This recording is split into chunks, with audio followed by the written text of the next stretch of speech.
Hello दोस्तों, आप सभी को हमारे यूट्यूब चैनल अभिनव क्लास में मोस्ट वेलकम है। दोस्तों आज का जो वीडियो है आपका बिहार दरोगा एसआई प्रैक्टिस है, ठीक है ना।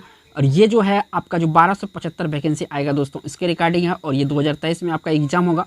प्रैक्टिस सेट नंबर जो है इस वीडियो सीरीज का आपका 377 नंबर का प्रैक्टिस सेट है दोस्तों। इससे पहले आप लोगों को 367 जो है आपका 76 प्रैक्टिस सेट मिल चुका है कल का वीडियो तक में, ठीक है दोस्तों। इसमें जो क्वेश्चन आंसर आज डिस्कस करेंगे दोस्तों, 50 प्रश्न रखेंगे, जिसमें आपका इंपॉर्टेंट जीएस होता है, जीके होता है और करंट अफेयर्स होता है। अब तक इस वीडियो सीरीज के माध्यम से दोस्तों 19,000 में 500 प्लस क्वेश्चन करवा चुका हूं। अगर आप इतना भी क्वेश्चन देखना चाहते हैं तो हमारे चैनल पे विजिट कीजिए, या वीडियो के डिस्क्रिप्शन में प्लेलिस्ट है, वहां पे जाके आप जो है कि इसको प्लेलिस्ट को ज्वाइन कर सकते हैं। हमारे जो पेज है यहाँ पर, इसका पीडीएफ जो मैं पढ़ाता हूँ, अगर इसका पीडीएफ चाहते हैं तो हमारे टेलीग्राम जो डिस्क्रिप्शन में लिंक दिया हुआ, वहाँ पे जाके आप ज्वाइन कर सकते हैं दोस्तों। ज़्यादा लेट नहीं करेंगे, चलेंगे पहला क्वेश्चन पर। नेक्स्ट यहाँ पे क्वेश्चन पूछा गया दोस्तों, पहला ही क्वेश्चन है, ये बिहार के उत्तरी गंगा के मैदान में कौन सी मिट्टी नहीं पाई जाती है। यहाँ पे पूछा है नहीं पाई जाती है, याद रखिएगा कौन सी मिट्टी इसमें नहीं पाई जाती है। एक एक ऑप्शन को आपको देखना है। तो देखिए सबसे पहले जो पाई जाती है ना, उसको आप कैंसिल कर लीजिए, ठीक है। नवीन जलोढ़ बिल्कुल पाई जाती है। इसके बाद आपका बाल सुंदरी मिट्टी भी पाई जाती है, और आपका दलदली भी मिट्टी पाई जाती है। यहाँ पे जो नहीं पाई जाती है ये है आपका बलथर मिट्टी, जो कि आपका सी ऑप्शन में दिया हुआ है। किसी भी आंसर पे आपको डाउट है तो विद क्वेश्चन आप आंसर लिख सकते हैं दोस्तों। बढ़ते हैं नेक्स्ट क्वेश्चन पर। यहाँ पे आपका दूसरा क्वेश्चन आ चुका है, और इसमें पूछा कि शारदा कुमारी देवी ने बिहार में स्वतंत्रता आंदोलन में सक्रिय भूमिका निभाई थी। यानी कि ये जो शारदा कुमारी है, कहाँ से ये सक्रिय भूमिका निभाई थी बिहार के स्वतंत्रता आंदोलन में, ठीक है। तो इस क्वेश्चन का आपको राइट आंसर देखिए देना है। देखिए किसी भी क्वेश्चन का आंसर आपको पता है तो कमेंट में अपना ऑप्शन दे सकते हैं दोस्तों। यहाँ पे देखिए 4 ऑप्शन है, इसका राइट आंसर आपको बताना है। तो इस क्वेश्चन का राइट आंसर शारदा कुमारी जो संबंधित जो महिला थी, ये मुजफ्फरपुर से, और यहाँ पे ये सक्रिय भूमिका निभाई थी स्वतंत्रता आंदोलन में। तो डी ऑप्शन यहाँ से सही होगा। बढ़ते हैं आपका नेक्स्ट क्वेश्चन पर। नेक्स्ट यहाँ से क्वेश्चन पूछा गया है दोस्तों आपसे 3 नंबर में कि पुनपुन नदी बिहार के किस स्थान पर गंगा में मिलती है। यहाँ पे बात चला है दोस्तों पुनपुन नदी की, बिहार में कहाँ पर गंगा से मिलती है। तो देखिए 4 ऑप्शन दिया हुआ है दोस्तों। तो ये मिलती है फतुहा के निकट। काफ़ी VVI क्वेश्चन है दोस्तों, बहुतों बार ये एग्जाम में पूछा जा चुका है दोस्तों। तो ये डी ऑप्शन यहाँ पे सही है, फतुहा के निकट, याद रखिएगा फतुहा के निकट। बढ़ते हैं नेक्स्ट यहाँ पे क्वेश्चन पूछा गया है 4 नंबर में कि यूनेस्को की कार्यकारी भाषा कौन सी है। यानी कि यूनेस्को जो है इसकी कार्यकारी भाषा कौन सी है। 4 ऑप्शन है, आपको बताना है। तो देखिए यूनेस्को की कार्यकारी जो भाषा है ये है आपका अंग्रेजी। कौन सा भाषा है? अंग्रेजी, ठीक है ना। बी ऑप्शन सही है दोस्तों। वीडियो में आगे बढ़ने से पहले दोस्तों, अगर वीडियो पसंद आ रहा है ना तो वीडियो को एक लाइक तो कर ही दीजिए दोस्तों। और चैनल पे अगर पहली बार आए हैं दोस्तों तो चैनल को सब्सक्राइब करके बेल आइकन प्रेस कर लिए, इस तरह की वीडियो देखने के लिए। आगे हम और भी वीडियो अपलोड करते हैं, और भी सीरीज अपलोड करते हैं। ये तो एक वीडियो आपको 8 से 9 के बीच में मिलता है। बढ़ते हैं नेक्स्ट क्वेश्चन। नेक्स्ट यहाँ पे जो क्वेश्चन पूछा गया है 5 नंबर में कि सिख गुरु तेग बहादुर को किसने मृत्यु दंड दिया था। तो देखिए सिख बहादुर को जो मृत्यु दंड दिया गया था, किसके द्वारा दिया गया था, ये पूछा गया है दोस्तों। तो ये दिया गया था दोस्तों औरंगजेब के द्वारा। किसके द्वारा? औरंगजेब के द्वारा, जो कि मुगल शासक था ये, ठीक है ना। तो डी ऑप्शन यहाँ पे सही है दोस्तों। वीडियो में बोर नहीं होना दोस्तों, इंटरेस्टिंग बना के आपको पढ़ना है, क्योंकि ये एक क्वेश्चन आपके एग्जाम का जो है कि काफ़ी फायदेमंद एग्जाम में हो सकता है दोस्तों। एक क्वेश्चन आपका छूटने से एग्जाम छूट जाता है दोस्तों। तो याद रखिएगा, वीडियो को लास्ट तक जरूर देखिएगा। क्वेश्चन नंबर यहाँ पे 6 आया है, और इसमें पूछा गया किस सुल्तान ने निजामुद्दीन औलिया ने भेंट करने से इनकार कर दिया था। तो किस सुल्तान से? तो ये किया था दोस्तों आपका जो अलाउद्दीन खिलजी है, इन्होंने जो है मना कर दिया था। तो ये ऑप्शन यहाँ पे सही होगा। बढ़ते हैं आपका नेक्स्ट यहाँ पे जो क्वेश्चन पूछा गया है 7 नंबर में कि हड़प्पा कालीन स्थल से अभी तक किस धातु की प्राप्ति नहीं हुई है। यानी कि यहाँ पे जो धातु प्राप्त हुआ है ना, 2 धातु यहाँ पे प्राप्त हुआ, उनको आपको सेलेक्ट करना ना इस तरह के ऑप्शन में। आप अगर सिंधु घाटी सभ्यता को अच्छे से अध्ययन किए होंगे तो आपको पता होगा, तांबा यहाँ से प्राप्त हुआ था, स्वर्ण भी यहाँ से प्राप्त हुआ था, चांदी भी यहाँ से प्राप्त हुआ था। जो नहीं प्राप्त हुआ था वो था आपका लोहा। यहाँ से लोहा का प्रमाण नहीं मिला है सिंधु घाटी सभ्यता। तो इस क्वेश्चन का यहाँ से आपका डी ऑप्शन सही है। बढ़ते हैं आपका नेक्स्ट यहाँ पे जो क्वेश्चन आया है, क्वेश्चन नंबर 8 है। पूछा गया कि बिहार का सर्वाधिक वन क्षेत्र वाला जिला कौन सा है। यहाँ पे सबसे अधिक जो वन क्षेत्र में पाया जाता है किस जिला में है। तो यहाँ पे जो रोहतास जिला है दोस्तों, रोहतास जिला यहाँ पे सबसे अधिक वन पाया जाता है दोस्तों। और सिंचाई का जो प्रबंध एक पूछा जाता है कि सबसे ज़्यादा नहर के द्वारा जो सिंचाई है किस जिला में होता है बिहार में, तो यही है आपका रोहतास ही आंसर होना चाहिए। बढ़ते हैं नेक्स्ट क्वेश्चन पर। नेक्स्ट यहाँ से जो क्वेश्चन पूछा गया है दोस्तों 9 नंबर में कि तारामंडल यानी सप्तऋषि को पश्चिमी निवासी किस नाम से जानते हैं। जो यहाँ पे क्या पूछा है, तारामंडल सप्तऋषि को पश्चिमी निवासी जो है किस नाम से जाना जाता है, तो पश्चिमी निवासी लोग इसे बिग डिपर कहते हैं। क्या कहते हैं, बिग डिपर कहते हैं, यानी ए ऑप्शन सही है। बढ़ते हैं आपका नेक्स्ट यहाँ पे क्वेश्चन पूछा गया 10 नंबर में कि हेल्प बम्प किसका नाम है। ये जो हेल्प बम्प है ये किसका नाम है, तो हेल्प बम्प जो है दोस्तों ये आपका पुच्छल तारा का नाम है। किसका नाम है, हेल्प बम्प, पुच्छल तारा का जो है कि अन्य नाम है हेल्प बम्प, यानी कि यहाँ पे सी ऑप्शन यहाँ पे सही है। बढ़ते हैं आपका नेक्स्ट यहाँ पे क्वेश्चन पूछा गया दोस्तों 11 नंबर का क्वेश्चन है, एक निश्चित आकृति में व्यवस्थित तारों के समूह को क्या कहा जाता है। एक निश्चित आकृति में व्यवस्थित तारों को क्या कहा जाता है, तो व्यवस्थित तारों को नक्षत्र कहा जाता है। क्या कहा जाता है, नक्षत्र कहा जाता है। साथ के साथ याद भी करता जाइए, क्योंकि देखिए दोस्तों आपको याद रहेगा तो एग्जाम में आप डायरेक्ट इस क्वेश्चन को हिट कर सकते हैं। ठीक है, टाइम भी बचेगा, आपका क्वेश्चन भी सही होगा। नेक्स्ट यहाँ पे क्वेश्चन पूछा गया दोस्तों 12 नंबर में 1830 के दशक में पटना में केंद्र था, यानी कि यहाँ पे पटना में किसका केंद्र था, यानी कौन सा विद्रोह का केंद्र था। देखिए काफ़ी इंपॉर्टेंट ये भी क्वेश्चन है।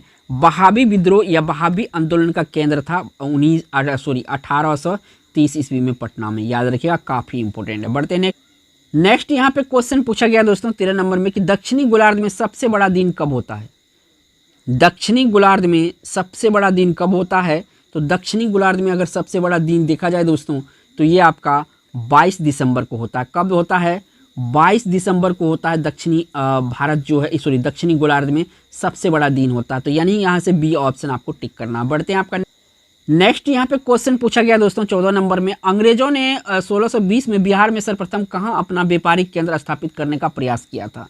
यानी कि 1620 में इन्होंने व्यापारिक केंद्र जो है खोलने का प्रयास किया गया था अंग्रेजों के द्वारा, तो कहाँ पे किया गया था, आलमगंज पटना में किया गया था। कहाँ पे किया गया था, आलमगंज पटना में किया गया था। काफ़ी इंपॉर्टेंट क्वेश्चन है दोस्तों। बढ़ते हैं आपका नेक्स्ट यहाँ पे क्वेश्चन 15 पूछा है कि पेरियार गेम अभ्यारण्य प्रसिद्ध है। ये जो पेरियार गेम अभ्यारण्य है ये किसके लिए प्रसिद्ध है, तो ये जंगली हाथियों के लिए प्रसिद्ध है। आपका ये पड़ता है किस राज्य में है, ये पेरियार अभ्यारण्य, तो ये पड़ता है आपका केरल में। कहाँ पे पड़ता है, केरल में पड़ता है पेरियार गेम अभ्यारण्य, तो यहाँ से आपका डी ऑप्शन। नेक्स्ट यहाँ से क्वेश्चन पूछा गया 16 नंबर में, पटना उच्च न्यायालय की स्थापना कब हुई थी। जो पटना उच्च न्यायालय है इसकी स्थापना पहले देखिए दोस्तों 1600 यहाँ पे 1916 इसका ऑप्शन दिया जाता था, लेकिन अब देखिए डेट बाय ऑप्शन दिया जाता था। याद रखना आपको 3 फरवरी 1916 को जो है पटना उच्च न्यायालय की स्थापना हुई थी, तो डी ऑप्शन यहाँ पे सही है। बढ़ते हैं आपका नेक्स्ट क्वेश्चन। नेक्स्ट यहाँ से क्वेश्चन पूछा गया 17 नंबर में कि नए राज्यों के गठन अथवा सीमा में परिवर्तन करने का अधिकार किसको प्राप्त है। तो देखिए ये है आपको संसद को प्राप्त है। किसको है, संसद ऐसा कर सकता है, तो डी ऑप्शन इस क्वेश्चन का राइट आंसर हो जाएगा, यानी कि डी ऑप्शन इस क्वेश्चन का राइट आंसर होगा। बढ़ते हैं आपका नेक्स्ट यहाँ पे क्वेश्चन पूछा गया है 18 नंबर में कि शक संवत पर आधारित राष्ट्रीय पंचांग कब अंगीकृत किया गया। शक संवत पर आधारित राष्ट्रीय पंचांग को कब मतलब कि मान्यता दिया गया या अंगीकृत किया गया, अपनाया गया, ऐसे भी बोल सकते हैं। तो ये अपनाया गया था दोस्तों 22 मार्च 1957 को। कब, 22 मार्च 1957 को जो है अंगीकृत किया गया था क्या, राष्ट्रीय पंचांग, जो कि शक संवत पर आधारित है। बढ़ते हैं नेक्स्ट यहाँ पे क्वेश्चन पूछा गया है 19 नंबर का क्वेश्चन है कि वर्ष 1937 में कृष्ण सिंह के नेतृत्व में कांग्रेस सरकार बनने पर विधानसभा के अध्यक्ष किसे चुना गया था। यानी विधानसभा का अध्यक्ष किसे चुना गया था 1937 में, ये पूछा गया है। तो ये चुना गया था दोस्तों अब्दुल बारी को। किसको चुना गया था, अब्दुल बारी को चुना गया था, यानी कि डी ऑप्शन यहाँ पे सही है। बढ़ते हैं नेक्स्ट यहाँ पे क्वेश्चन पूछा गया है 20 नंबर में कि चंद्रकांता उपन्यास के लेखक कौन है। जो चंद्रकांता उपन्यास है इसके लेखक कौन है, तो देखिए इसके जो लेखक है ये है आपका देवकी नंदन खत्री। कौन है, देवकी नंदन खत्री चंद्रकांता उपन्यास लिखा है, तो ए ऑप्शन यहाँ पे सही होगा। बढ़ते हैं नेक्स्ट क्वेश्चन। नेक्स्ट यहाँ पे क्वेश्चन पूछा गया 21 नंबर में कि केंद्रीय खनन अनुसंधान केंद्र कहाँ स्थित है। जो केंद्रीय खनन अनुसंधान केंद्र है यह कहाँ स्थित है, ये देखिए आपका धनबाद, जो कि झारखंड में पड़ता है, या में ठीक है झारखंड में ये पड़ता है, झारखंड में स्थित है, तो ए ऑप्शन यहाँ पे सही है। बढ़ते हैं आपका नेक्स्ट क्वेश्चन। नेक्स्ट यहाँ पे क्वेश्चन पूछा गया है आपका 22 नंबर में, हड़प्पा में एक उन्नत जल प्रबंधन प्रणाली का पता चलता है। कहाँ से चलता है इन ऑप्शन में से? तो ये चलता है दोस्तों धोलावीरा से। कहाँ से चलता है? धोलावीरा से ऐसा पता चलता है कि यहाँ पे उन्नत जल प्रबंधन प्रणाली था। कहाँ पे? हड़प्पा सभ्यता में। ए ऑप्शन यहाँ पे सही होगा। बढ़ते हैं आपका नेक्स्ट यहाँ पे क्वेश्चन पूछा गया है 23 नंबर में कि 1878 में वर्नाकुलर प्रेस एक्ट किसने रद्द किया था? एक सवाल यहाँ से पूछा जाता है कि ये जो वर्नाकुलर प्रेस एक्ट था कब आया था? तो ये 1878 में ये आया था, ठीक है ना। तो इसको रद्द किसने किया था? तो रद्द किया था लॉर्ड रिपन। किसने किया था? लॉर्ड रिपन किया था। ए ऑप्शन यहाँ पे सही होगा। बढ़ते हैं आपका नेक्स्ट क्वेश्चन। नेक्स्ट यहाँ पे क्वेश्चन पूछा गया 24 नंबर में कि अवध के एक आंदोलन का उद्देश्य क्या था? अवध के एका आंदोलन, यहाँ पे सॉरी मैं पढ़ने में गलती किया, यहाँ पे एका है, क्या है? एका आंदोलन का जो उद्देश्य था ये क्या था? ये पूछा गया है। तो देखिए एका आंदोलन का उद्देश्य था यहाँ पर आपका सरकार को लगान देना बंद करना, इसका उद्देश्य था एका आंदोलन का। इससे कुछ एक और फैक्ट जान लेते हैं। अवध के एका आंदोलन का उद्देश्य था लगान का नगद में परिवर्तन। एका आंदोलन 1921 से 22 का नेतृत्व पिछड़ी जाति के मदारी पासी ने किया था। कौन किया था? मदारी पासी ने किया था। कब ये आंदोलन हुआ था एका? तो 1921 और 22 याद रखिएगा। बढ़ते हैं आपका नेक्स्ट यहाँ पे क्वेश्चन पूछा गया 25 नंबर में कि लॉर्ड डलहौजी ने अपने व्यापगत सिद्धांत के अंतर्गत 1848 में किस राज्य को ब्रिटिश साम्राज्य में मिला लिया गया था? एक सवाल यहाँ पे याद रखना है दोस्तों, जो व्यापगत सिद्धांत है ना, ये व्यापगत सिद्धांत ये पूछा जाता है एग्जाम में कि इसका शुरुआत किसने किया था? तो इसका शुरुआत किया था लॉर्ड डलहौजी, ठीक है। अब कहता है यहाँ पे सवाल जो पूछा गया है कि 1848 में किस राज्य को ब्रिटिश साम्राज्य में मिला लिया गया था? तो ब्रिटिश साम्राज्य को मिलाया गया था सतारा को। किसको मिला गया था? सतारा को। किस सिद्धांत के आधार पर? व्यापगत सिद्धांत के आधार पर। ये ऑप्शन सही है। बढ़ते हैं आप नेक्स्ट यहाँ पे क्वेश्चन पूछा गया 26 नंबर में बिहार में लाल बलुई मिट्टी का विस्तार पाया जाता है। जो बिहार है इसमें लाल बलुई मिट्टी का कहाँ पे विस्तार पाया जाता है? तो देखिए 2 जिला में पाया जाता है, एक रोहतास में और कैमूर के पठारी भाग में, ठीक है ना। तो सी ऑप्शन यहाँ पे सही होगा। नेक्स्ट यहाँ पे क्वेश्चन पूछा जा रहा है दोस्तों 27 नंबर में भाषागत आधार पर राज्यों के पुनर्गठन के लिए भारत सरकार ने दिसंबर 1953 में राज्य पुनर्गठन आयोग की नियुक्ति की थी, जिसकी रिपोर्ट के आधार पर 1956 में राज्य पुनर्गठन अधिनियम संसद ने पारित किया था। इस आयोग के अध्यक्ष कौन थे? तो देखिए इस आयोग के जो अध्यक्ष थे वो पूछा गया है। तो इसके अध्यक्ष थे जस्टिस फजल अली। और सबसे पहले जो है भाषा के आधार पर जो राज्य गठित हुआ था यानी आंध्र प्रदेश हुआ था। कब हुआ था? तो 1956 में ही हुआ था, ठीक है, भाषा के आधार पे। बढ़ते हैं नेक्स्ट यहाँ पे क्वेश्चन पूछा गया 28 नंबर में कि मराठा प्रशासन में प्रधानमंत्री को क्या कहा जाता है? जो मराठा प्रशासन में प्रधानमंत्री को क्या कहा जाता था? तो देखिए वहाँ पे जो मराठा प्रशासन था उसमें प्रधानमंत्री को कहा जाता था पेशवा। क्या कहा जाता था? पेशवा कहा जाता था। यहाँ से सी ऑप्शन सही है। बढ़ते हैं आपका नेक्स्ट यहाँ पे क्वेश्चन पूछा गया 29 नंबर में कि पानीपत के युद्ध में बाबर की जीत का मुख्य कारण क्या था? तो देखिए यहाँ पे जो इन्होंने जीता था और कब हुआ था ये सबसे पहले तो ये याद रखना है कि 1526 में हुआ था, ठीक है। यहाँ पे 1526 में हुआ था। किनके बीच हुआ था? तो लोधी वंश का शासक था इब्राहिम लोधी। कौन था? इब्राहिम लोधी, ठीक है, याद रखिएगा। इब्राहिम लोधी और बाबर के बीच हुआ था, 1526 में हुआ था, ठीक है ना। तो इसमें जो विजयी हुई थी बाबर की विजयी हुई थी। कारण यहाँ पे पूछा है कि जीत का मुख्य कारण क्या था? तो जीत का जो यहाँ पे मुख्य कारण था ये था आपका उसकी सैन्य कुशलता। आगे भी इसके बारे में कुछ और डिटेल्स जान लेते हैं। पानीपत के युद्ध में बाबर की जीत का मुख्य कारण उसकी सैन्य कुशलता थी। पानीपत की पहली लड़ाई 21 अप्रैल 1526 ईस्वी को बाबर एवं इब्राहिम लोधी के बीच हुई, जिसमें अपनी सैन्य कुशलता के बल पर बाबर ने विजय प्राप्त की थी। नेक्स्ट यहाँ पे क्वेश्चन पूछा गया 30 नंबर में कि वर्ष 1917 में कलकत्ता के अधिवेशन में कांग्रेस का अध्यक्ष कौन था? तो सबसे पहले जो याद रखना है कि 1917 में अधिवेशन हुआ था, ये कलकत्ता में हुआ था। अब यहाँ पे पूछा गया कि इसके अध्यक्ष कौन थे अधिवेशन का? तो इसके जो अध्यक्ष थे ये थे आपका श्रीमती एनी बेसेंट। कौन था? श्रीमती एनी बेसेंट था। और ये जो लेडीज में अगर पूछे महिला में सबसे पहले अध्यक्ष कौन बनी थी? एनी बेसेंट ही बनी थी। बढ़ते हैं आपका नेक्स्ट यहाँ पे क्वेश्चन पूछा गया आपसे 31 नंबर में ईरान का नेपोलियन किसे कहा जाता है? जो ईरान है इसका नेपोलियन यहाँ पे किसे कहा जाता है? तो नादिर शाह को जो है नेपोलियन कहा जाता है ईरान का। डी ऑप्शन यहाँ पे सही हो। नेक्स्ट यहाँ पे क्वेश्चन पूछा गया है 32 नंबर में कि बंगाल विभाजन के विरोध आंदोलन का नेतृत्व किसने किया था? यानी इसका विरोध किसने किया था बंगाल विभाजन के विरुद्ध? तो तो इसका जो विरोध किया गया था, ये किया गया था सुरेंद्र नाथ बनर्जी के द्वारा। किसके द्वारा? सुरेंद्र नाथ बनर्जी के द्वारा विरोध आंदोलन का नेतृत्व किया गया था, याद रखिएगा, ठीक है। तो सी ऑप्शन यहाँ पे सही होगा। बढ़ते हैं आपका नेक्स्ट यहाँ से क्वेश्चन पूछा गया 33 नंबर में, किसने चंपारण सत्याग्रह का विरोध किया था? चंपारण सत्याग्रह का विरोध किसने किया था? तो यहाँ पे जो NG रंगा है ना, इन्होंने ही किया था चंपारण सत्याग्रह। ये जो चंपारण सत्याग्रह है दोस्तों, ये हुआ था कब? 1917 ईस्वी में। कब हुआ था? 1917 ईस्वी में हुआ था चंपारण विद्रोह। सबसे पहला जो सत्याग्रह था गांधी जी का, तो यही सत्याग्रह था चंपारण सत्याग्रह। ये बिहार में है अपना। बढ़ते हैं नेक्स्ट क्वेश्चन। नेक्स्ट यहाँ पे क्वेश्चन पूछा गया 34 नंबर में कि बिहार की किस नदी को सदा नीरा के नाम से जाना जाता है? क्या है? सदा नीरा के नाम से जाना जाता है। तो यहाँ पे जो दोस्तों गंडक नदी है ना, गंडक नदी को ही सदा नीरा कहा जाता है बिहार में। क्या कहा जाता है? सदा नीरा के नाम से जाना जाता है। बढ़ते हैं आपका नेक्स्ट यहाँ पे क्वेश्चन पूछा गया 35 नंबर में कि वायुमंडल में कौन सी गैस सर्वाधिक मात्रा में पाई जाती है? तो देखिए पहले क्या होता, सबसे ज़्यादा पाया जाता है जो वायुमंडल में है, तो सबसे ज़्यादा नाइट्रोजन पाया जाता है। इसके बाद क्या आता है? ऑक्सीजन आता है। इसके बाद क्या होता है? तो आपका नाइट्रोजन, ऑक्सीजन, ठीक है। इसके बाद आपका कार्बन डाइऑक्साइड पाया जाता है। तो यहाँ पे सी ऑप्शन सही है। बढ़ते हैं आपका नेक्स्ट यहाँ पे क्वेश्चन पूछा गया 36 नंबर में, उस क्षेत्र का पहचान कीजिए जहाँ संथालों 1855 और 56 में अपनी सरकार की घोषणा की थी। तो ये जगह है, एक तो भागलपुर है, दूसरा राजमहल है। यहाँ पे संथाल ने अपने सरकार की घोषणा किया था, यानी बी ऑप्शन इस क्वेश्चन का राइट आंसर होगा। बढ़ते हैं आपका नेक्स्ट क्वेश्चन पर। अगला क्वेश्चन जो यहाँ से पूछा गया है दोस्तों, ये 37 नंबर का क्वेश्चन है कि फ्यूजिमा ज्वालामुखी किस देश में स्थित है? ये जो फ्यूजिमा ज्वालामुखी है, ये किस देश में स्थित है?